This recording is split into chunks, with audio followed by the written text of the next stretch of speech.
Olá a todos, mais uma entrevista de uma série que estamos fazendo com relação a este Covid-19, ao vírus, o coronavírus, e a gente trazendo para a nossa realidade, para Barroso, obviamente, o Barroso em Dia nas suas plataformas, explorando tudo isso de alguma forma. Nós estamos recebendo aqui hoje o Marcos Magalhães, que é professor e pesquisador do Instituto Federal do Sul de Minas, o IF. O Marcos, que é nosso colunista, já está acostumado a escrever para nós, né, Marcos? Agora vai falar com a gente. Como é que você está? Tudo bem? Pois é, Bruno. Então, eu ainda não tive a oportunidade de escrever alguma coisa sobre a epidemia, né? Porque tem tanta coisa para a gente ver e ler na mídia que tá uma loucura, né? É. Mas primeiro agradecer o espaço, porque eu acho que isso é vital para nós conversarmos, né? Exatamente. Agora, as pessoas ficam pensando, mas um biólogo, o que está acontecendo? Como é que é? De que forma que entra nessa história do coronavírus? Aliás, é como tudo começou, né, ô Marcos? Queria que você explicasse para a gente um pouquinho disso, Então, essa origem lá em Wuhan, mas já tem o coronavírus antes, na década de 90. Como é que é isso? então, nosso papo vai parecer que eu sou o arauto do apocalipse, né? Pelo que eu vou te contar, tá? Então, o negócio é meio complicado. Primeiro, a gente precisa entender o que é um vírus, né? Diferentemente de outros seres vivos, ele não é formado por uma célula. Ele é uma cápsula proteica que consegue penetrar um hospedeiro. Esse hospedeiro pode ser um animal, pode ser uma planta, pode ser um fungo, pode ser uma bactéria. Os hospedeiros são vários. Ele consegue, então, introduzir na célula e consegue fazer com que essa célula construa novos vírus. Então, ele é uma cápsula proteica com essa capacidade. Então, é diferente das outras formas de vida. Então, só para você ter uma ideia, cada animal, cada ser vivo do planeta tem o seu grupo de vírus. Sim. Então, esse vírus não é novo, ele não surgiu em laboratório, como muita gente está falando por aí, né? É uma conspiração da China, não. Na verdade, antes da humanidade existir, já nós já tínhamos vírus circulando por aí há muito tempo, não é? Só que o problema, a gente pode identificar dois grandes problemas, na verdade. Primeiro, a população humana vem crescendo muito. Esse é um problema que ninguém quer falar. A gente precisa frear o crescimento demográfico da nossa população, porque ela vem consumindo muito recurso. Para consumir recurso, precisa realizar desmatamento. Então, quando você desmata uma área e você se expõe a novos organismos, você também se expõe aos patógenos, aqueles caras que provocam a doença nesses organismos. Então, se eu desmato, eu vou entrar em contato com um gambá, com um tamanduá, com uma onça, com uma vespa, com uma abelha, com sei lá o que for. E esses organismos já têm os seus vírus. Então, esse é um problema. E o outro é a partir do momento que eu consigo me alimentar desses organismos, ter contato direto com eles, né? Então, se a Uhum. gente insere carne, sangue, saliva, e a gente faz isso o tempo todo, né? A gente é um predador. Então, a gente vai se expondo a isso, e aí a gente fica vulnerável a esses vírus, porque o vírus, apesar de ele ter o seu hospedeiro fixo, ele consegue se adaptar ao novo hospedeiro. Então, por exemplo, a gente está falando muito de coronavírus, que já havia sido detectado lá nos anos 90. Se for procurar trabalhos de pesquisadores, a gente vai ver trabalhos científicos que relatam isso. Mas existem vírus que nos causam mais preocupação, como, por exemplo, a gripe aviária. A gripe aviária é um vírus pior que o coronavírus. Só que existe um monitoramento para que, quando surge um surto, você já elimina toda a população de frango, de ave que tem numa área, para você controlar o surto epidêmico. Então, o coronavírus é uma oportunidade em escala global para a gente se preparar para coisas que podem ser ainda piores. Porque, veja bem, a gente está falando do vírus que circula agora entre nós. É possível que ele já circulava entre morcegos, entre outros animais. Ah, Exato. então se o morcego me morder, eu vou pegar o vírus? Não, a não ser que você vai lá e beba o sangue do morcego, e mesmo assim é provável que o coronavírus esteja circulando nas populações de morcegos na Ásia, não aqui. Tá? Entendi, Agora, entendi. você imagina, Bruno, se a gente tem um vírus mais letal que o coronavírus, no mesmo estilo da gripe aviária, que usa, por exemplo, animais domésticos, cão, gato, a gente está perdido, porque a É, gente tem contato íntimo com esses bichos. exatamente. É nessa área que eu queria encontrar contigo. Primeiro, duas questões. Existe um animal específico que tenha transmitido, que tenha feito essa mutação? Muito se fala do morcego, uma sopa de morcego que tomaram lá na China. Olha, Outra se fala da questão de uma loja de frutos do mar lá em Huang, onde tudo começou. Tem um animal específico, alguma espécie que tenha transmitido uma mutação, algo nesse sentido? então, primeiro a gente precisa entender o que é mutação, né? Mutação, todos nós estamos expostos. É a mudança do material genético. O vírus, ele tolera qualquer pequena mudança que acontece no material genético dele, ele tolera. Para nós, por exemplo, se a mutação é em grande escala, eu morro. Mas para ele, não. Tá? Então, a gente sabe que o coronavírus usa algumas espécies como hospedeiras, como eu falei para você, os morcegos. Mas nós não sabemos exatamente em que momento o vírus deixou o seu hospedeiro original e passou a nos usar como hospedeiro. O que foi uma transição muito rápida. Isso é complicado, foi muito rápido. Porque se a gente tivesse evoluído como hospedeiro há muito tempo, é provável que a doença fosse uma coisa bem tranquilinha, bobinha, digamos assim. Mas não, ele evoluiu há pouco tempo para nos usar como hospedeiros. E é por Sim, isso que ele causa tanto dano. entendi. Tá? Marcos, só uma questão que você chegou a falar dos animais domésticos e até uma possibilidade de existir uma doença pior ainda, né? Deus nos livre disso. Mas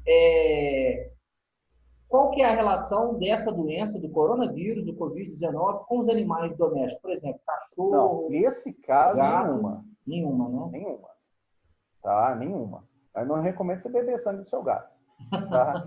Não, e nem fazer churrasco do seu cachorro. Mas você não Cachorro e consegue gato passar não isso são para um hospedeiros. cachorro, né? É. Não consegue. Esse lance que você falou da China é que os caras, olha bem, a população humana é tão grande e eles têm o hábito cultural de comer qualquer coisa, velho. É, Entendeu? Agora, isso é uma prática cultural. Se você for na Índia e falar para eles que a gente faz churrasco de picanha aqui, eles piram, porque a vaca é sagrada para eles. exatamente. Exatamente. Aí vai Entendeu? do Então, costume, né? são questões culturais muito Isso, particulares. Mas, isso. de novo, o problema é quando a gente está muito próximo de hospedeiros com os seus vírus. A gente se expõe a eles, então. Isso acontece quando a gente realiza o desmatamento, como eu já te falei, e naturalmente ele vai se expor a esses organismos. Tá? Bom, outra questão que a gente pode abordar a gente tem percebido, obviamente, uma campanha que existe, fique em casa, as pessoas se protegendo, é assim que deve ser, é assim que a gente sugere, até a gente entender tudo isso, a gente viu aí o que a Itália desconsiderou esse aviso e está vivendo agora, e agora já é a Espanha que vive essa nova Não. pandemia. Enfim, só para a gente poder entender, Marcos, de que forma a biologia está sendo sentida com essa retração do ser humano dentro de casa. Isso está afetando a biologia de alguma forma? Bom, vamos pensar no nosso isolamento do ponto de vista biológico. Se eu tenho um hospedeiro, um parasita, que nos usa como hospedeiro, se eu diminuo a chance dele chegar a mim, eu também diminuo a chance dele se espalhar para outros hospedeiros. Sim.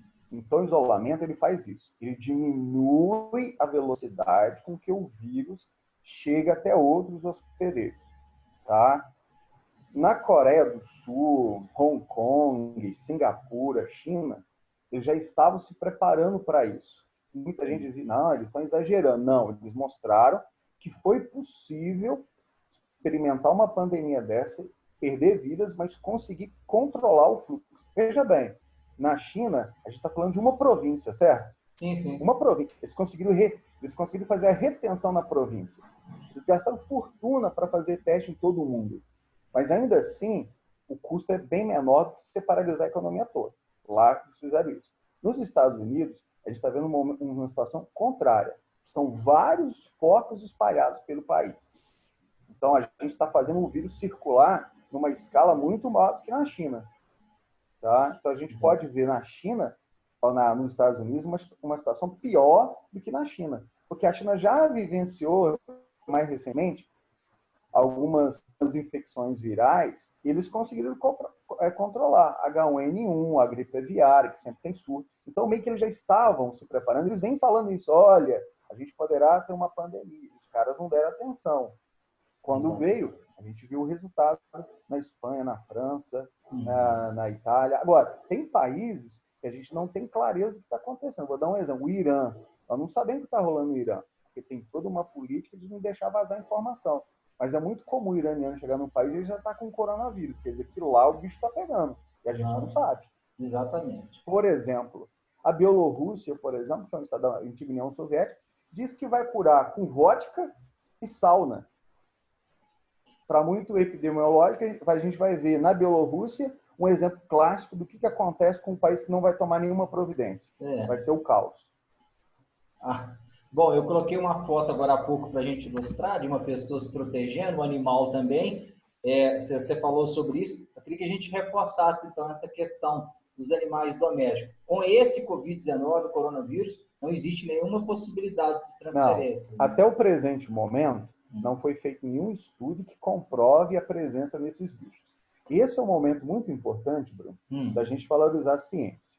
Não estou falando aqui que ciência é a salvação da humanidade.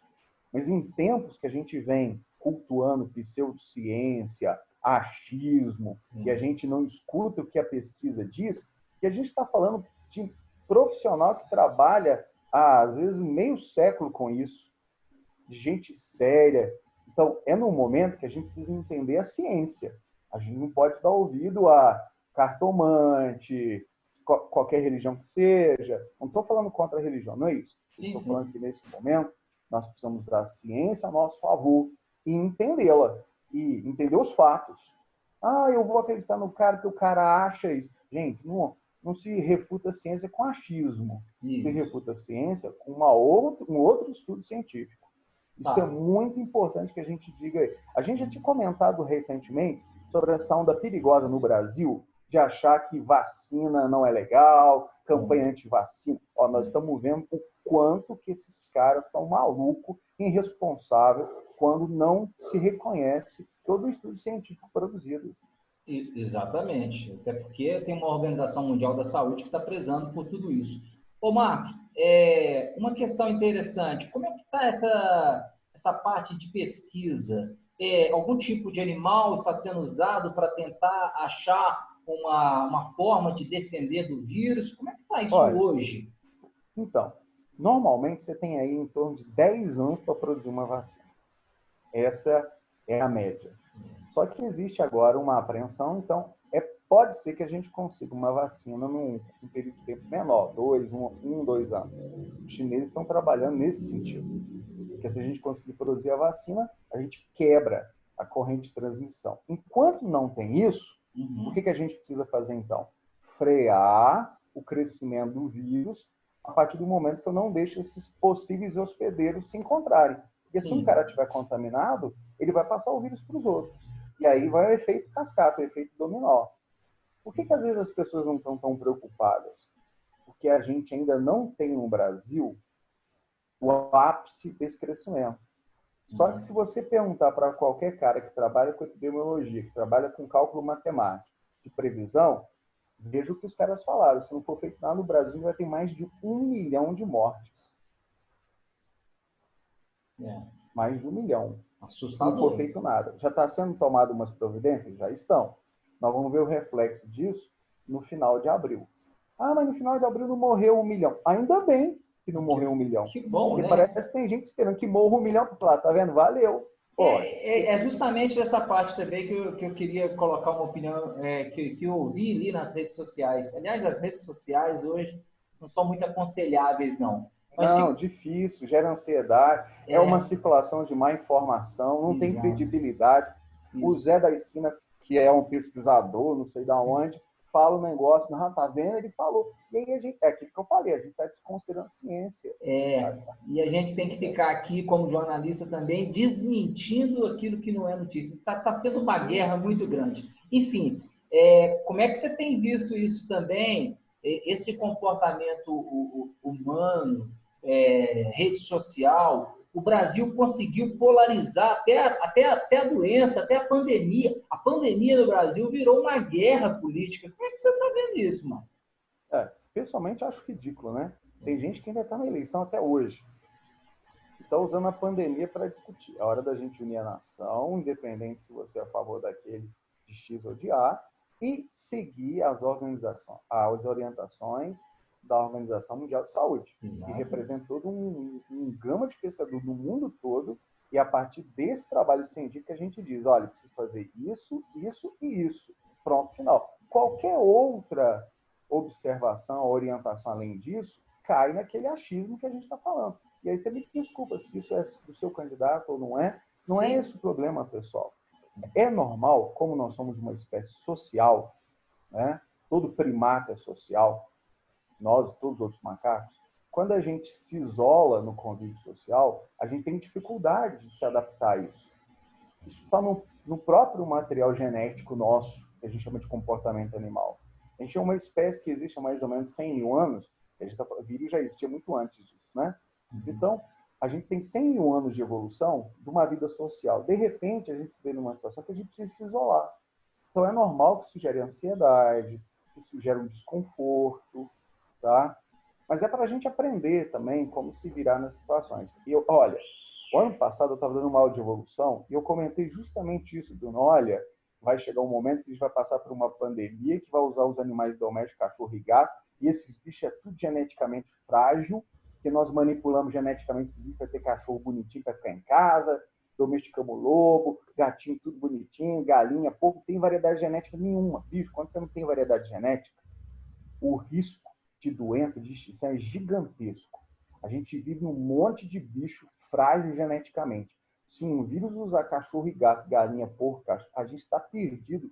A gente precisa aprender agora com o coronavírus. Porque eu, de verdade, acho que a gente vai ver muita coisa pior do que o coronavírus. Por quê? Porque a gente continua tendo desmatamento, a gente continua se expondo a novos vírus. Tem um monte de vírus por aí que a gente não conhece ainda. Então, não estou sendo apocalíptico. E aí eu volto à minha frase inicial. Não estou querendo ser apocalíptico, mas nós Entendi. precisamos aprender. Mas tem que ser realista, né, Marcos? E É, uma coisa que a gente pode bater nessa tecla e reforçar, esse comportamento humano que a gente continua, que a gente acha, porque aí nós vamos puxar bem para uma coisa simplista mesmo, uma coisa bem rasteira de falar. A gente acha que o nosso dia a dia, as nossas atitudes, não contribuem para que isso, esse vírus, por exemplo, né, um exemplo, venha acontecer. E muito pelo contrário, né? Todo o nosso comportamento, desde as pequenas ações como ser humano, como fundamentos básicos da educação, podem contribuir para que novas doenças não surjam, né? sim. Olha, duas situações são importantes, né, do ponto de vista biológico. A gente está falando de um vírus que leva aí de 15 a 20 dias para se manifestar, certo? Então, a gente pode estar lidando com pessoas que estejam contaminadas, mas que não apareceram sintomas. Tomara que a gente não tenha essas pessoas já contaminadas por aqui. Então, esse é o motivo. Eu vou ter que sair à rua. Eu entendo que muita gente precisa sair mesmo. Eu preciso sair aqui na minha casa, onde meus pais estão em quarentena, e os meus filhos também. Meus filhos só transitam de carro da residência da mãe para a minha. Eles não estão indo na rua. Eu estou. Então, eu sou o agente que pode ser transmissor. Então, eu tenho que me cuidar. Tem que chegar em casa, tem que higienizar as mãos, né? Se possível, tomar banho, se for o caso, deixar o Sim. chinelo do lado de fora, porque eu estou em contato com o meio. Nossa, mas isso é um exagero. Olha, a Itália não se preocupou. Olha o que está acontecendo.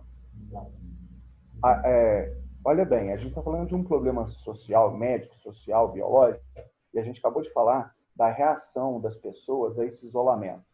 Se você está vendo que tem gente que não consegue lidar bem com isso. Agora, você imagina a gente ter que colocar um caixão para de fora da rua para um caminhão levar. Isso sim vai gerar um dano psicológico na sociedade gigantesco. Exatamente. Como foi lá na peste negra na Europa, onde não tinha gente. Na Itália a gente está vendo isso, não precisa ir não. Na Itália e Espanha o negócio está horroroso. E talvez os Estados Unidos se repita esse caos. Na Aí a gente verdade, mas está longe, não está aqui. Olha, não estava na Itália, não estava na Espanha, só estava na China. Você está entendendo? é o que a Então não é gente. porque acontece lá, não acontece aqui. Isso. Não, mas é o que a gente falou em outras oportunidades aqui. Tomara que a gente peque pelo excesso. Tomara que daqui a 2, 3 semanas, não teve aquelas mortes, não teve nada disso. Tomara que isso realmente Tomara que aconteça. não. Porque o prefeito de Milão subestimou o coronavírus. No começo do mês, o próprio presidente dos Estados Unidos, Donald Trump, fez uma declaração de que era para o pessoal ter a vida normal, continuar circulando, a economia precisava girar, e agora ele arrependeu. Ele fez uma nova declaração que os Estados Unidos tem sido o centro das atenções e é o novo foco da pandemia que está se espalhando. A Espanha tentou se precaver, mas cometeu um erro gravíssimo. Teve uma partida de futebol da Champions League entre a Valência e a Atalanta, que eles acreditam que tenha sido o boom da doença dentro do país, e isso alastrou de certa forma, e a Espanha agora está colhendo esses frutos negativos. A França já está se precavendo, como você disse. Enfim, a gente não tem que esperar isso chegar no Brasil. E olha, Marcos, nós estamos falando de países de primeiro mundo que estão preparados para enfrentar os problemas, que não é o nosso caso. A gente não tem nem teste suficiente. A gente pode ter um monte de pessoa hospitalizada que a gente não vai ter certeza se está ou não com a doença. Até lá, ela vai contaminar outras pessoas. Então, esse é o grande problema. Daí a necessidade da gente diminuir a circulação de pessoas. Eu não sei te falar se o que a gente está fazendo ainda é o suficiente. Tomara que seja. Tomara que seja. Tá? Mas ao final de abril, início de maio, a gente vai ter uma resposta mais clara sobre isso e o que vai acontecer. Com relação à questão da economia, eu entendo perfeitamente a angústia de quem precisa trabalhar todo dia e que às vezes não tem condição de ficar em casa. Sim. Tá? É por esse motivo que a economia, o governo precisa proteger as pessoas, não é? Exato. O cara não vai pagar a luz, não vai pagar água, não vai receber uma grana. Eu tenho uma amiga minha que é cozinheira na Espanha. Quando ela entrou em quarentena, ela recebeu na conta dela automaticamente um vale. Vale, pare. Para. Pronto. E recebeu uma grana. Aqui a gente está falando de reduzir salário, de mandar a gente embora. Essa é a grande diferença do comportamento de um país que tem a preocupação com o trabalhador. A preocupação é essa, pessoal. Você tem condições de manter o trabalhador comum em casa, dando a ele a condição de ficar em casa. Agora, se você não dá condição a ele, ele vai sair. Se ele vai sair para a rua, ele é um hospedeiro potencial. Ele pode ser o gatilho da transição. Já pensou quando esses vírus chegam aos bolsões de pobreza? Estima-se que no Brasil tem 20 milhões de pessoas sem água encanada. Sim. Aí a gente está falando de condições assim, que nos deixam muito vulneráveis à epidemia. Não é? Uma coisa é o cara da classe média, que ele vai poder ficar em casa, ficar em casa. Uma outra coisa é o cara lá, o cara que precisa sair todo dia para trabalhar. Eu entendo a preocupação desse cara, mas é o governo que tem que dar a ele essa condição de ficar em casa. E não está dando. Não está dando. Quando vai chegar esses R$600 pro trabalhador? Concordo. Eu acredito, eu estava esperando a aprovação agora do presidente, o Senado tinha aprovado, né?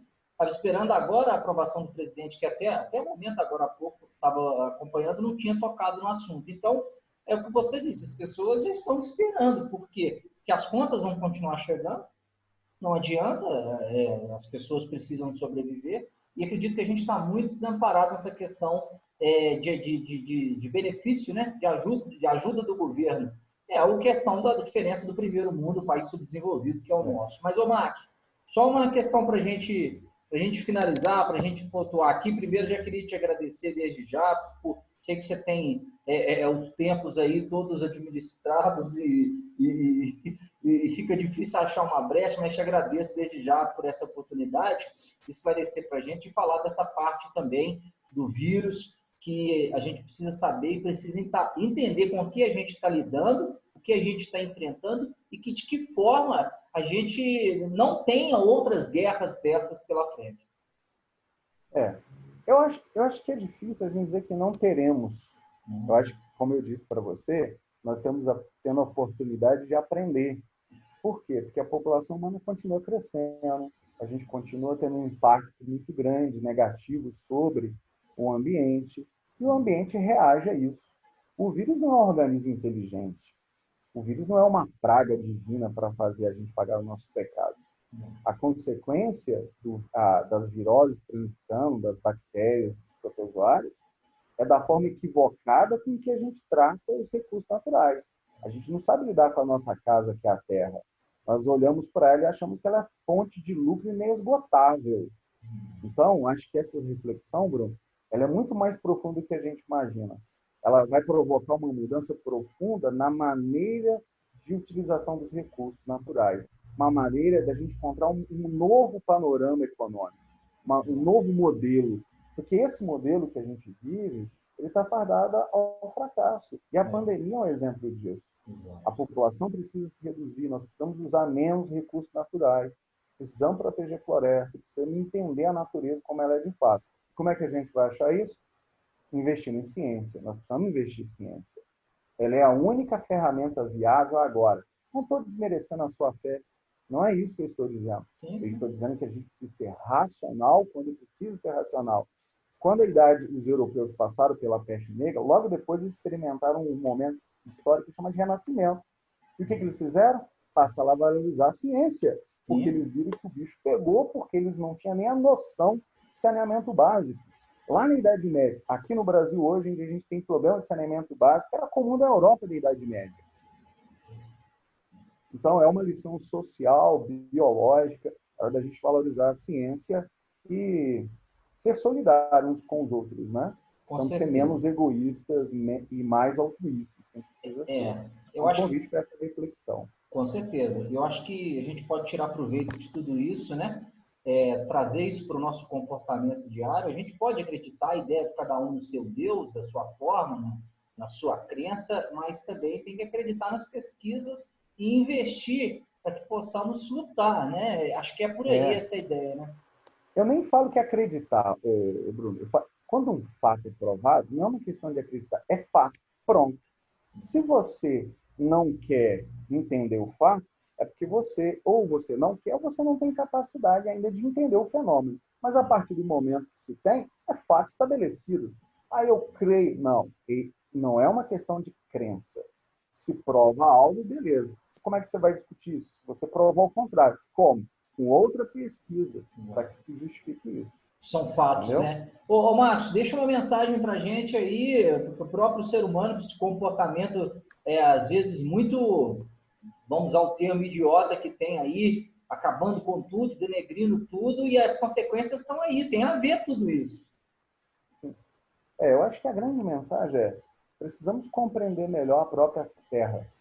Nós não somos uma criatura extraterrestre, sobrenatural. Nós somos um outro animal e, por uns caminhos evolutivos, nós atingimos um nível intelectual que as outras espécies não têm. Isso nos dá também a obrigação de conservar.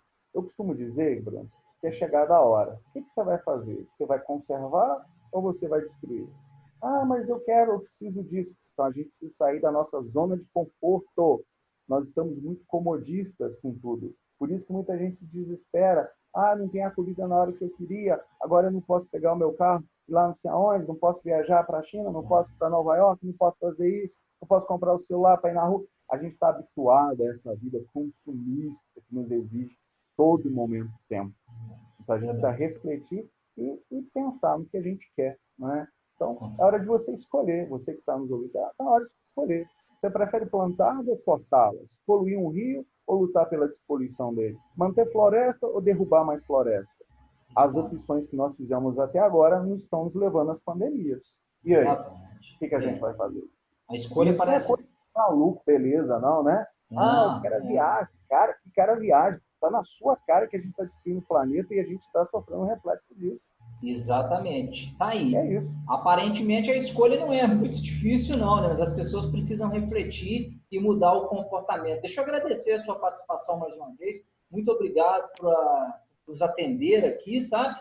E, enfim, Marcos, espero um texto seu para a gente publicar lá na coluna do Baú do Dia sobre esse assunto também, deixando claro para as pessoas que estão nos assistindo aqui que este áudio e vídeo está disponível na nossa fanpage aqui no Facebook, está também no nosso canal no YouTube, mas também está em podcast, em áudio, lá no barrosendia.com.br, essa participação do professor e pesquisador, nosso Marcos Magalhães de Barrosense. Muito obrigado, tá, Marcos? Eu que agradeço, Bruno, e espero que daqui um mês a gente volte a conversar e falar, felizmente não houve as mortes que a gente imaginava.